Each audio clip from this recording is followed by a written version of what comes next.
बीती रात Paris Olympics में जैवलिन थ्रो का फाइनल मैच खेला गया, जहां पर नीरज चोपड़ा ने सिल्वर मेडल जीता। लेकिन सुर्खियों में बन गए पाकिस्तान के star javelin thrower Arshad Nadeem, जिन्होंने गोल्ड मेडल जीता। न केवल गोल्ड मेडल जीता बल्कि ओलंपिक का रिकॉर्ड भी बनाया उस मैसिव थ्रो के साथ। और अरशद नदीम की बात करें तो अरशद नदीम का सफर काफी ज्यादा कठिनाइयों से गुजरा है। एक वक्त अरशद नदीम के पास भाला खरीदने के पैसे नहीं हुआ करते थे। गांव वालों से चंदा जुटाकर अरशद नदीम अपने कॉम्पिटिशन्स खेलने जाते थे। तो किस तरीके से अरशद नदीम ने अपने सफर की शुरुआत की, इस वीडियो में हम आपको पूरा बताएंगे विस्तार से। लेकिन सबसे पहले आपको बता दें कि अरशद नदीम ने बीती रात 92.97 मीटर का थ्रो करते हुए गोल्ड मेडल अपने नाम कर लिया। न केवल ये गोल्ड था बल्कि ओलंपिक रिकॉर्ड भी था और पाकिस्तान के लिए पहला इंडिविजुअल गोल्ड मेडल था। तो एक तरीके से पाकिस्तान में रातों रात स्टार बन गए अरशद नदीम। अब अरशद नदीम, जिनका सभी को पता है कि किस तरीके से उन्होंने गोल्ड मेडल जीता पेरिस ओलंपिक्स में, लेकिन उनके पीछे किस तरीके की उन्होंने मेहनत की है, किस तरीके का संघर्ष किया है, ये भी जान लेना चाहिए।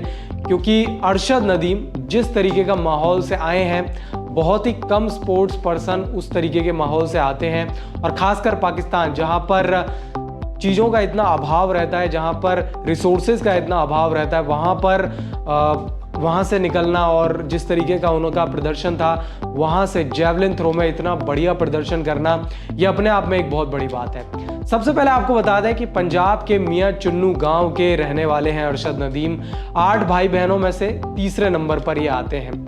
कई गेम्स में इन्होंने जैवलिन थ्रो से पहले कई गेम्स में इन्होंने अपना हाथ आजमाया था, जिसमें क्रिकेट है, इसके अलावा फुटबॉल, एथलेटिक्स, तमाम खेलों में इन्होंने अपना हाथ आजमाया था। जिसमें क्रिकेट में तो ये स्टेट लेवल तक भी गए थे, वहीं फुटबॉल भी इन्होंने खूब खेली है। एथलेटिक्स में ये शॉर्ट पुट, इसके अलावा लॉन्ग जंप, इन सभी गेमों में हाथ ये आजमा चुके हैं। लेकिन इनको मज़ा जो है वो जैवलिन फेंकने में ही आया। शुरुआत इन्होंने जैवलिन की पंजाब यूथ फेस्टिवल्स में लगातार 2 गोल्ड मेडल जीतकर की।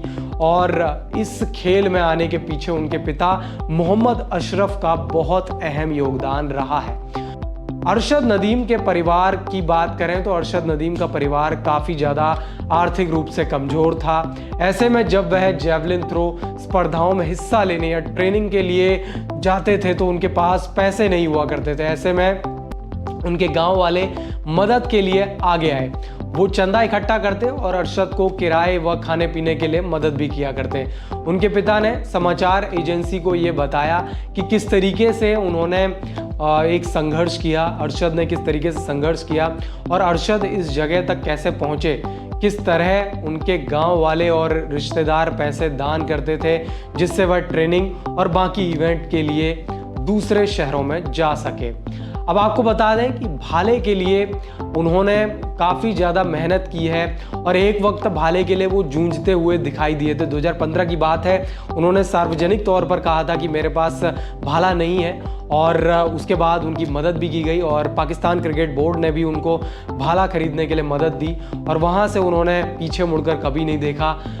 टोक्यो 2020 ओलंपिक्स में उन्होंने 5वां फिनिश किया। इसके बाद अरशद नदीम ने 2022 कॉमनवेल्थ गेम्स में गोल्ड मेडल जीता था। हालांकि इसमें नीरज चोपड़ा नहीं थे। इसके बाद उन्होंने जो अगला उनका मेजर कंपटीशन था वो था वर्ल्ड चैंपियनशिप में उन्होंने सिल्वर मेडल जीता और वहाँ पर नीरज चोपड़ा ने कमाल का प्रदर्शन किया था। इसके बाद अगर देखा जाए तो अब पेरिस ओलंपिक्स में ओलंपिक रिकॉर्ड के साथ उन्होंने गोल्ड मेडल जीता है और वहीं नीरज चोपड़ा ने इस बार सिल्वर मेडल जीता है। आपको बता दें कि नीरज चोपड़ा को इन्होंने पहली बार हराया है, तो एक तरीके से एक बहुत बड़ी बात है, इनके लिए भी एक बहुत बड़ी अचीवमेंट है, क्योंकि नीरज चोपड़ा अपने आप में एक लेजेंड बन चुके हैं।